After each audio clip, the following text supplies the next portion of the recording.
worse. We might need some ventilation if you have new people with you. So, well, welcome everybody. Thank you all for coming. My goodness, I think we hit the right topic, or I'm really popular. I don't know. So, hopefully the first topic there. We are recording this, so if you have some kids that couldn't be here, or some neighbors that couldn't be here, we'll have it available so we can email folks and upload it and things like that. So, so hopefully everybody that needs to hear it can hear it, okay? If you don't know me, my name is Nick. I'm the sales manager here. I've been here for about 5.5 years, done everything from driving to concierge work and moving coordinator and up through the ranks here. So I love being here. I love doing what I'm doing. I love working with y'all. And hopefully we can get some questions answered for you today, and yeah, and just be informative for you. So again, thank you so much for coming. So really what we're going to do today is really just talk about what assisted living and memory care looks like here at McKenzie Place, really compared for some of you of being in independent living, and so what that really looks like down the road for you, okay? To give you, I can't move around. I gotta stay put. I'm sorry. You're good. I gotta stay in the focus here. All right. So here at McKenzie Place, we had the majority of the apartments are independent. We have 95 independent apartments, and some of you are cottage residents as well. We have 83 cottages, and so when folks move in, the idea for some of you, or for some folks, is that you have that continuum of care. So as you continue to age and things decline, you have that ability to move to that next community to get a little help. And it's not required. It's definitely not, you don't have to do it, but it is in place that it is a nice transition for folks who need that. And so let's really talk about what that looks like. Now, for a lot of independent folks, they're going to stay in their apartment really as long as they can in bringing home health in. Home health is like right at home, home instead, visiting angels, those kind of agencies that'll come in and help out with showering or help out with medications or things like that.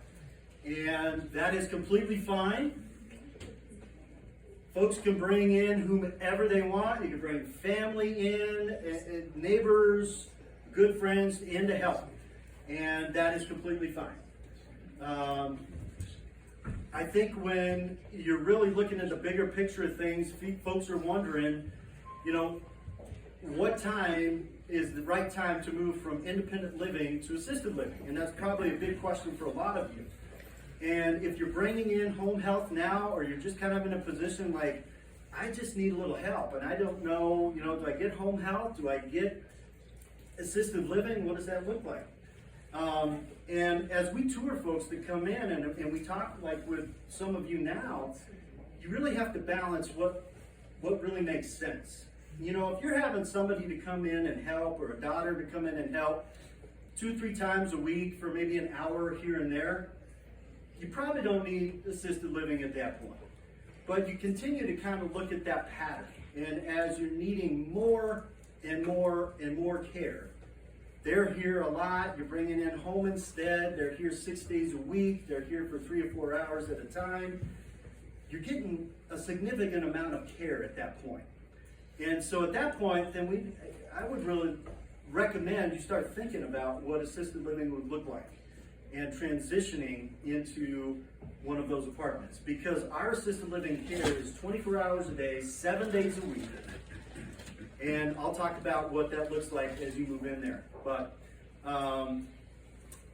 in the same aspect for memory care, some folks, even skip over assisted living, and we need to look at memory care.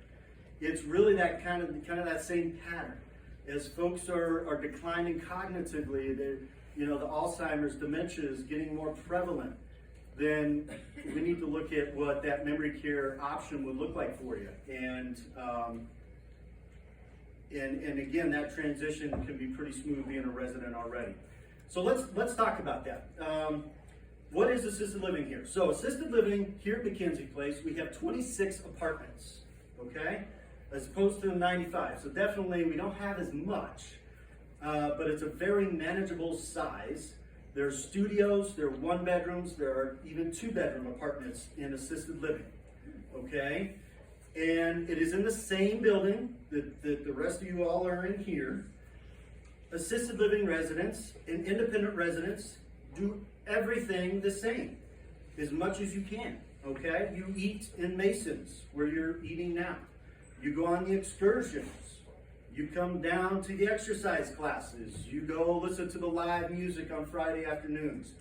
You have access to everything that the independent residents do already, okay? So there's nothing taken away. Really what that is giving you some help, whether it be medications, whether it be helping with showering, maybe help with dressing, things like that.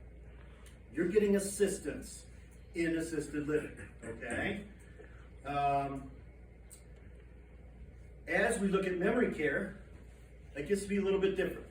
Memory care is a secure community. We have 26 apartments there as well, and it is a locked community, really for those residents' safety, okay? These folks are dealing with dementia, with Alzheimer's. There's concerns about maybe they're leaving the building or leaving their home and not knowing how to get back, or even leaving their apartment and not knowing how to get back. And so it's really a safety measure for them to be in a secure environment. We still help with medications, we still help with showering and dressing and things like that.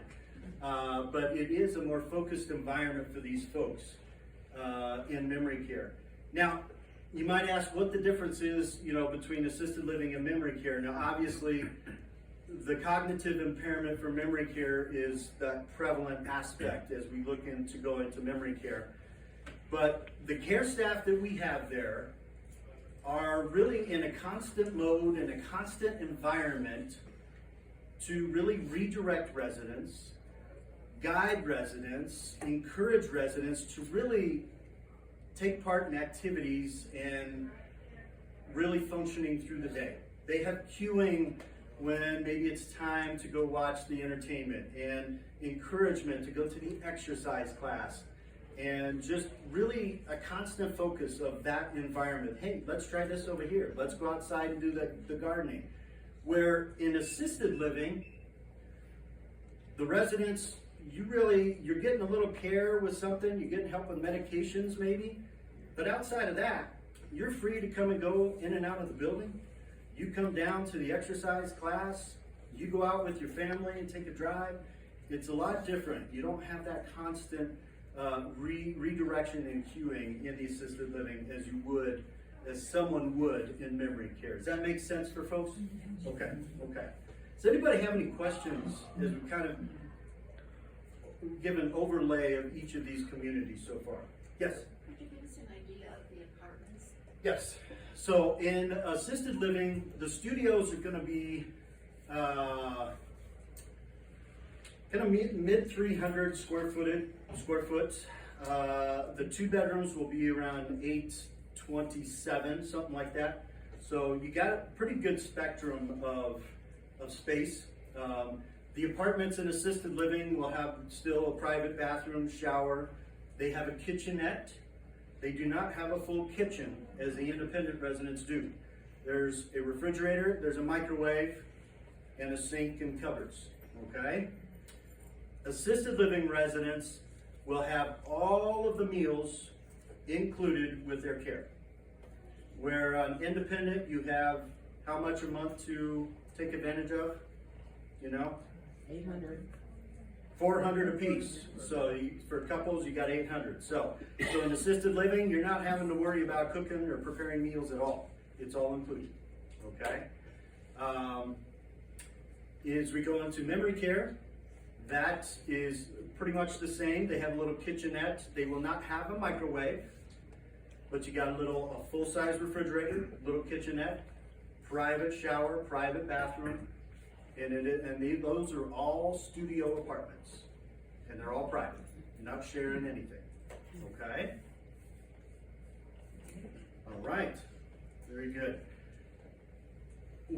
we, we kind of touched on this briefly here, but when do we really start thinking about is the time to transition into assisted living or memory care, or at least letting us know, hey, I think we need to start looking about this, okay?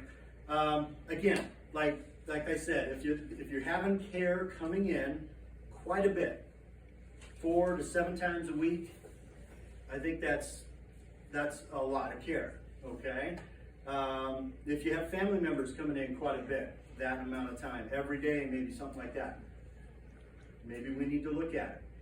And I like to talk, and we look at the bigger picture. I like to help families and residents understand that, even the family members might be coming in, and some of you family members are here now. You're given help, you're given that assistance now, but it could be putting a toll, it is a lot of effort. Come on over every day, going through the meds every week, whatever it is. That kind of adds up, and it kind of builds up, and it builds the stress, and it builds the fatigue, and it can put strain on the relationship sometimes. When you transition into assisted living or memory care, we take that off of you.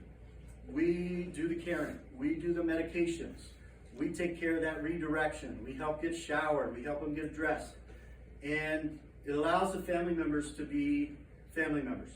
You come in and spend time with mom, you come in and spend time with dad, and you're just spending time, you're not caring for them. So it's quality time, it's quality experiences with them. You go and listen to the music, you go on a walk, you go to the pool, whatever it is. It's being a family and not being a caregiver. Now for some folks like to do that, and that's just what it is. It's their love language, that's what it is. But just kind of put things in perspective, a lot of times what we see is the families are coming in and like, yeah, I just don't know what to do. I'm over there 7 days a week, I'm cooking meals, I'm doing laundry and all this. Yeah, we could do that. And you could come and just be the daughter and just have fun with your folks again, okay? Questions? Yes? So, say we're in assisted living. Mm-hmm. How many times a day and who is going to be knocking on our door to do what? Good point. We have care staff. They're called resident assistants, and they are here 24 hours a day, 7 days a week. And so they are here to come in and help with all of those needs. We call them ADLs, activities of daily living. Could be showering, could be dressing, could be medications, could be helping getting down to the bingo game, whatever it might be. Now, they are not CNAs. They are not clinical staff. We do not have nurses. We don't have CNAs. They are all non-clinical staff, okay? We do have folks that are called QMAPs, which are qualified medication passers, both in assisted living and memory care, that are qualified to dispense medications, but that's it. If there's wound care, if there's injections, if there's IV therapy, 2-person transfers, those are kind of things we cannot accommodate here. That is more of a skilled rehab setting, okay? What that transition was, so let's go back to what it looks like actually getting into assisted living. So you say, well, what are they gonna do? So if you come to one of us in the sales team and said, I think it's time to move to assisted living, we would say, well, let's see what apartments we have open. And by the way, since you are residents already, you have priority over anybody off the street coming in and say, I want to move to McKenzie Place. You're here first. If you need to move and we have the space for you, you get priority, okay? And so if we have an apartment available, we'll go up and take a look at it and say, do you like it? Yep. Okay, let's go through the process. So we'll get with Katie. Katie Durham is our wellness director for assisted living, and we'll set up a time to do an assessment, okay? And she'll come to your apartment, go over to your cottage, or if you'd like, you can come to her office here, and we'll sit down for about 45 minutes and just ask you about what you need help with every day. From getting out of bed, to putting on your shoes, to taking medications, what do you need help with, okay? And she builds a care plan, all right? In assisted living, we have 9 levels of care, okay? From very basic of, here's your medicine maybe, or reminders, all the way up to, again, helping with dressing and showering and hygiene, and we could do a lot helping getting folks ready through the days, okay? So, at the beginning of this process, you know what apartment you want. Katie gives you an assessment, you know what care level you're gonna be at. And so once you move into that apartment, you know that's the care you're gonna be getting day and night. To have the assisted living, does it have to be in one of those apartments, or can we keep our house? Good question. It does have to be in one of the 26 apartments. Okay. These are specifically licensed apartments, so that is where we can offer this care. Again, where you're at now in your independent apartment or maybe a cottage, that's where you can get outside help coming in now. You can do that as long as you want, no problems there. But for us to give you the care, it's moving into those licensed apartments. Okay? Yes? What if you have one spouse that needs assisted living or memory care and one is independent? Do you have that sort of situation, and how does that work? Yes. So if you're looking at assisted living, you can move in together as a couple. One of you getting care, you'll just pay a second person fee, kind of like you are now in independent living, and really have the same access again as everything else in the building. The difference is if somebody's going to move to memory care, since those are all studio apartments, it's really going to be one person moving in. But I will say to that note, residents in memory care, although they are in a secure environment, they're not shut away for good, okay? They are there for their safety, but family members are able to go in anytime. They go in and have lunch. They go bring them out and go listen to the live entertainment. They even go on, they go on excursions back there. If they want to go out for dinner with the family, they can. They just need to make sure folks are knowing where they're going to be and they're with somebody. In fact, we have a resident in assisted living now and a spouse in memory care. And these folks, this couple connects every day for meals, and they come down to Mason's, and they're still able to continue their relationship as spouses and see as much of each other as they can. Okay? Yes? Assisted living, and so I come in on a level 3, for example. Uh-huh. All of a sudden I realize I need help with showering, or I need help with XYZ. Mm-hmm. Can you advance? You can advance, yes. So if you're coming in, again, as Katie builds that initial care plan, that's how you're coming in, that's what you're getting going to start with. After 30 days of coming into assisted living, we'll do another assessment just to make sure we're covering all the bases, make sure you're getting the care you need. If we need to bump it up at that point, we will. Even if we need to back off a little bit, we can. But as things continue to climb, you got more needs happening, you're always communication with Katie and the care staff. And we'll do a care conference with the family and the residents. Everybody get together and say, hey, this is where I'm at. I'm just finding I need more help with this. I need more help with this. Katie will readjust your care plan, add what needs to be added, and adjust that as we go. Okay? Yes? Pharmacy services. Mm-hmm. We have a Foursquare pharmacy that we use. And so what happens is when you move into either assisted living or memory care, you fill out a little pharmacy form with your medications and what you're getting, as well as your medical history. And before you move into those apartments, we'll send that off to the pharmacy, get your meds coming so they're on board. So when you move in, they're here for you, they're ready to go, and you're all set. Okay? Now, for some folks, if you're able to do your medications still, you can do that. But it's really something else we can take off your plate, and you don't have to worry about as you get to those levels. Okay? Yes? Long-term care insurance, do you have any idea what they consider to be that they would pay for in assisted living and what they would say is not under their purview? That's a great question. I wish I had a straightforward answer. Long-term care insurance, how many of y'all have long-term care insurance? Good number of you. If you paid into this for years and years, this is when you start looking at assisted living and memory care. This is where it's gonna pay off for you. And unfortunately, long-term care policies are kind of like buying a car. They all have different features, they all have different elements to them, and it's really at a point where you need to really start investigating it, get in touch with your insurance agents and say, just walk me through what this says. What the key points of a long-term care policy are gonna be is an elimination period. As you move to assisted living or memory care, the insurance company essentially wants to make sure that you're supposed to be there.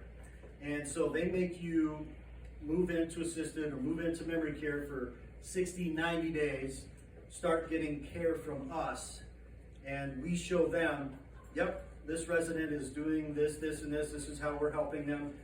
And the insurance says, okay, it looks like they qualify, and then they start paying out that monthly stipend. And we take care of the paperwork side of things, and once we get it going, the care staff will get that submitted, and once that's going, that's all going.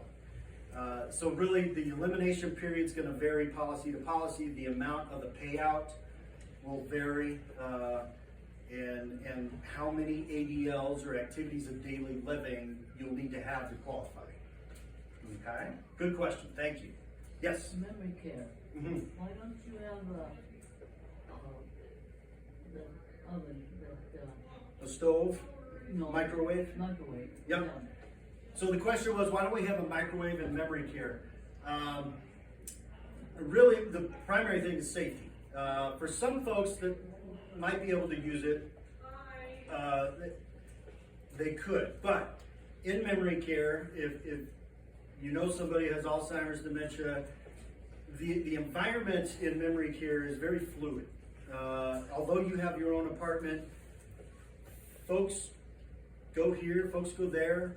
Folks might wander into someone's apartment, go into, if they have a microwave, maybe they go in, they put a watch in the microwave and push start, whatever it might be. I just say, so it's really, it's a safety feature that we want to eliminate out of the picture there. Okay? Yes? Back to the pharmacy. Yes. Our insurance plan through Medicare, we do mail order pharmacy, and we have a zero. We don't pay anything for our medications. Mhm. Can you accommodate that? Or do we have to use the Foursquare pharmacy? Yeah. If we're going to be administering the medications, it'll have to go through Foursquare. If it's something that you can still do and manage on your own for a bit, you can still get the mail order. But if we're going to administer it, we got to get it through Foursquare. Okay. Great questions, everybody. Yes, Do you allow pets in assisted living? we do. Yep. And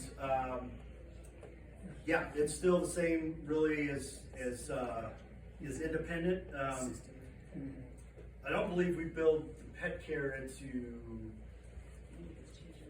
Yeah. I think litter box changes is about all we can do in terms of staff involvement there.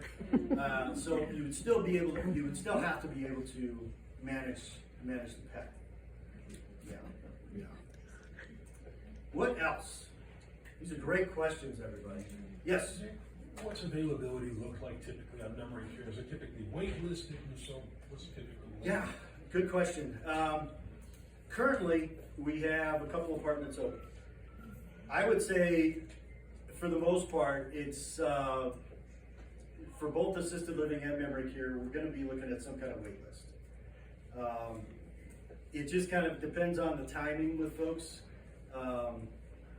Like I said, we do have some apartments that we just got recently turned that are pretty well just ready to go. But outside of that, it's getting on a wait list. So that brings up the point. So what does that look like? So if you're thinking you're getting to a point where you're needing to move to assisted living or memory care, we have an internal wait list. So essentially a current resident wait list. And if you're not immediately ready to move, you're just saying, Nick, Nikki, Brenda, I need to get on the wait list. Keep my feelers out there for when the time comes. For current residents, I would say wait times could be, depending on timing, I mean, it could be a month or a couple months. It just really comes to a matter of timing of when we have an apartment and then when somebody's ready to move. And that doesn't always coincide, but you stay on the wait list if you're not ready to move, and we just keep coming back to you when we got another apartment open. Okay?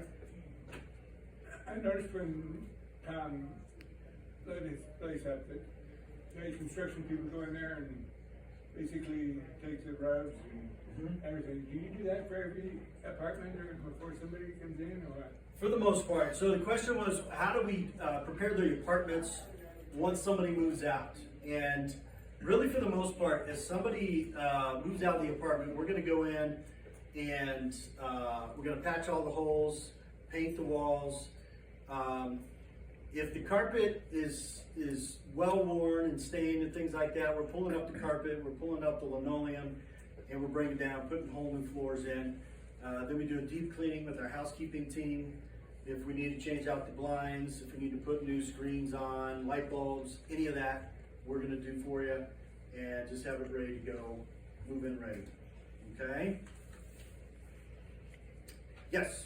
How much mobility does somebody have to have in order to stay in both assisted living and or memory care? When Katie assesses a potential resident, we'd like to have the resident to be able to stand and pivot. And you know, that doesn't say they have to be able to walk, that, you know, they could be in a wheelchair, they could use a walker, but they have to be able to essentially be able to transfer, you know, with some help.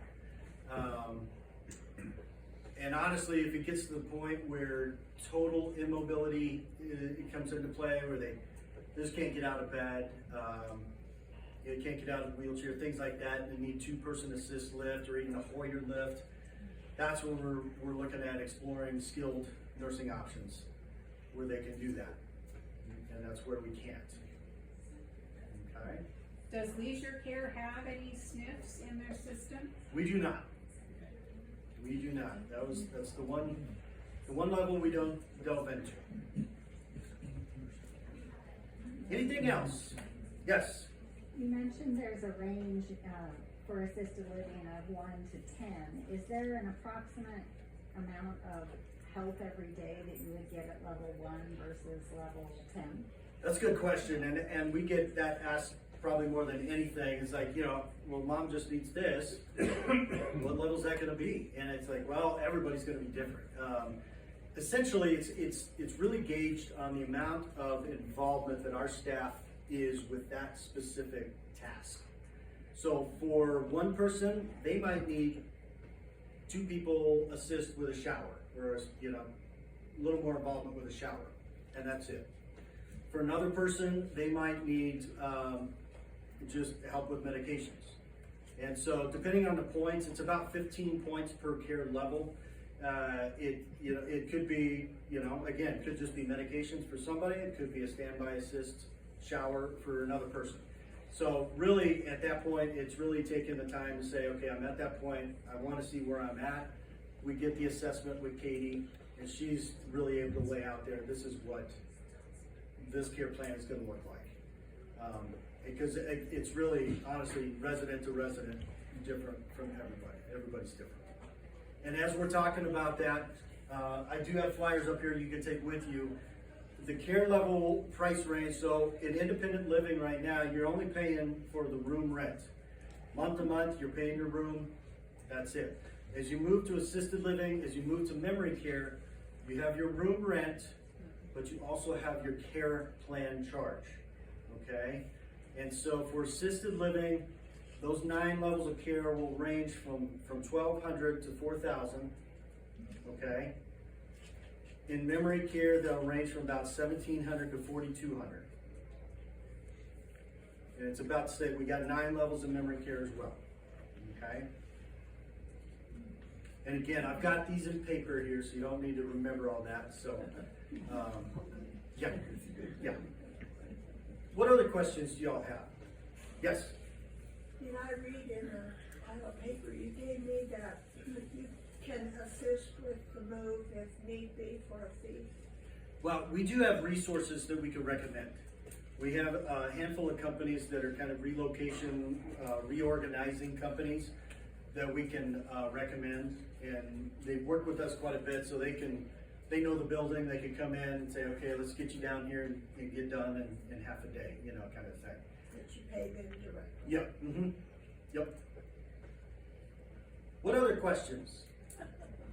This is it, come on. You did a great job. Was I that thorough? Yeah, on the pages there where it talks about the membership fee, can you review the, disregard that on there? Yes, yeah. That could cause a You're right. As you moved into McKinsey Place here, whether it be the cottages or independent living, you paid a one-time membership fee, and you paid that when you signed your lease or you signed the membership agreement. If you do transfer to assisted living or memory care, you do not have to pay that again. Okay, that is a one-time. Once you're in the door, you're a member of McKinsey Place, and we just find the apartment and we transfer you over to that.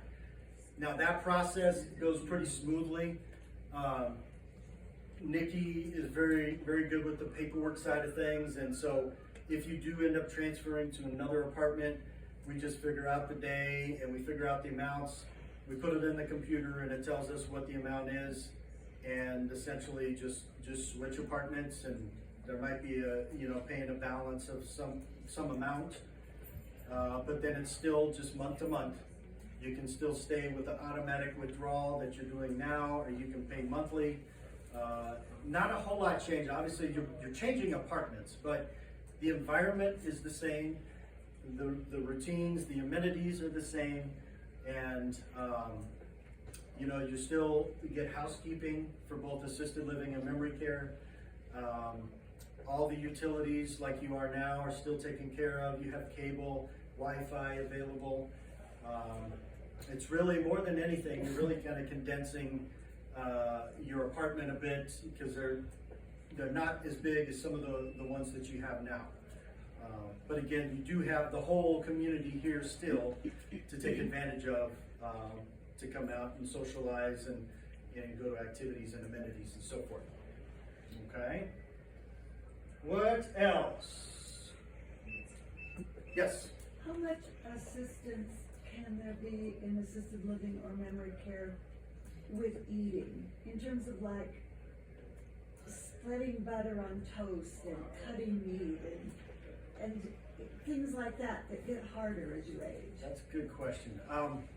I think we can assist with a bit of more of the queuing type things. I think we can help with cutting and things like that. But in terms of actual feeding or modified diets, we really can't do a whole lot with.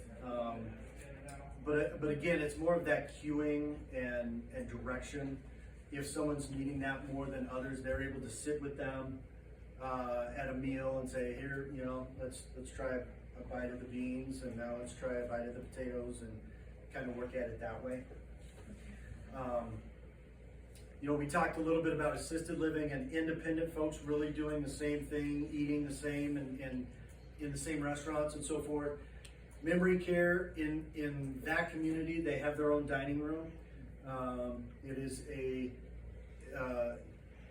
still serviced the same way. We have tablecloths, we have china, just like you do in Masons. The food comes from the same kitchen. Typically, their meals are going to be the specials that you are going to have in Masons or the Pioneer Restaurant.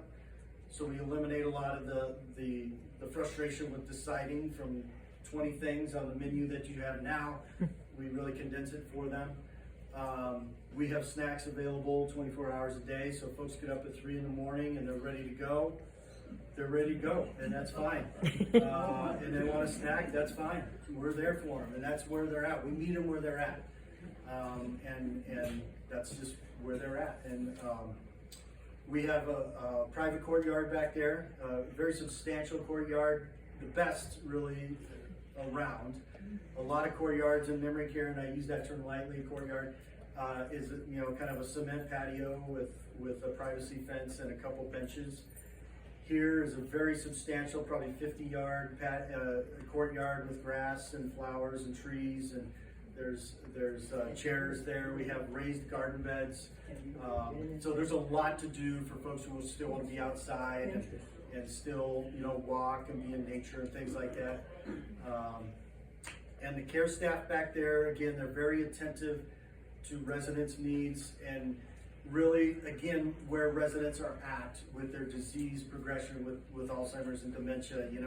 Like I said, if someone gets up at 3 in the morning and they're ready to fold laundry, we have little things that they can do, or they want to sweep, they can do that. We have music therapy. Bryce, one of our personal trainers, goes to Opal or the memory care community every week and does exercise classes. We have guest music, therapy dogs, and a full-time activities person back there as well. And so folks that want to be back there and really helping folks with where they're at in their specific situation. Yes? Can you explain the last level 9 in memory care and what that looks like? Really? It's kind of twofold. Yeah. Are you allowed then, as a family, to bring in hospice? Yes, that's a good question. Yeah, so the question was, what does really level 9 in memory care look like? Again, we're helping with ADLs, the activities of daily living, so we're really helping at that level with just about everything. We're seeing they're ready to get up in the morning, we're helping them, transition out of bed, we'll help them use the restroom, hygiene, continence care, we'll help with shower, getting dressed, maybe assist down to the dining room, sit with them while they're eating, direction throughout the day. Almost, I won't say one-on-one, because we won't do one-on-one, but really as we're, hey, look, we're going to do this now, why don't you come along, and so forth. But really, they're declining cognitively and physically, and so mobility will decline significantly. They'll probably be in a wheelchair. And once Robin, our wellness director for Opal, thanks man, we're just at a continual decline here. Then we'll meet with the family and say, I think the next direction is hospice. Hospice can come in. You can use whomever you want. Could be Pathways, Bristol, whoever. The residents can stay in their own apartment. They do not need to leave for hospice. They stay in their own environment, their comforts of their apartment, and hospice comes in and works with them right there, and they continue through the end of life. And that's also true for assisted living as well. Okay? Great questions, everybody. Great questions. What didn't I answer for you?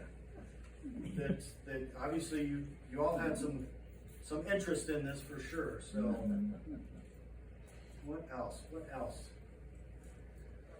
I know we talked about in the flyer that maybe I didn't put it on there, but we are open to showing you what assisted living apartments look like and memory care as well. We won't do it like this because that would be very overwhelming. But both myself, Nikki, and Brenda would be available. We just come up to the front desk and say, hey, next Tuesday, can we go look at an apartment, and we'll coordinate that with you. We would be happy. Currently, we do have some availability kind of in between moves and things that we can show you assisted living and memory care at this point. And I would say probably for the next 2 weeks-ish or so, probably through the end of May here. So if you're interested in seeing really what one of those apartments looks like, we would be happy to take you over there at a scheduled time so we could do it one-on-one and make it beneficial for you. Okay. Do you think of anything, Nikki? I think you covered it all. I think we covered Yeah. it. I think we got it. Anything else? Anything you can think of? Anything? Pardon? No? You didn't stump me. All right. Oh. I'd like to add one thing. Yes. Our daughter is a minister in New England, and she was the one that got us to move here, which is 3/4 of a mile from our house. And she looked at this place first, and she does a lot of pastoral care in a very wealthy neighborhood in Greenwich, Connecticut. And she came and saw this and said, Mom and Dad, this is a wonderful place. You've got to come see it. She was right. And here you are. You got Tim there. Thank you, Carol. Thank you. You had an open house, an open, Yes. and that's where I, viewed that Did you? wonderful outdoor, Mm-hmm. I thought that was marvelous. It is. It is For those wonderful. people. It is wonderful. All right. So again, as we're really kind of closing things down here, just remember, it is a transition. Admittedly, going from assisted living or even into memory care for sure. But we have a fantastic staff here and a fantastic building, and it's really moving to accommodate your needs for where you're at, and we can do that for you. We'll help you do that and make it as smooth and as seamless as we can. And don't hesitate at any time to come find one of us in the sales team and ask us any questions. One-on-one, we're happy to do that, and again, showing you the apartments that we do have, and really going from there, okay? Now, I do have, we weren't expecting this many people, but, so before these go away, so the single green form is really the pricing overview for assisted living. Now, we didn't put a whole packet together for you like this, because again, assisted living and independent folks, the amenities really the same. The building the same, all right? A lot you can do. This is where things are changing, is the pricing structure, the care plans, okay? So if you'd like one of these, you can take one of these. If we run out, just let us know, we'll get you some more, okay? If you're more interested in the details on memory care, this one would be the one that you want to grab. We can go through it with you one-on-one again, if you'd like to, but it'll give you the overview of the community, the amenities, how we do the programs, how we do the dining, and the pricing there as well, and breaks that down for you. So again, this one is for memory care if you want to take that with you. Okay. Anything else? Well, I thank you so much. You are fantastic. It's a great turnout, and I'm glad we got some things answered for you, okay? Thank you. All right.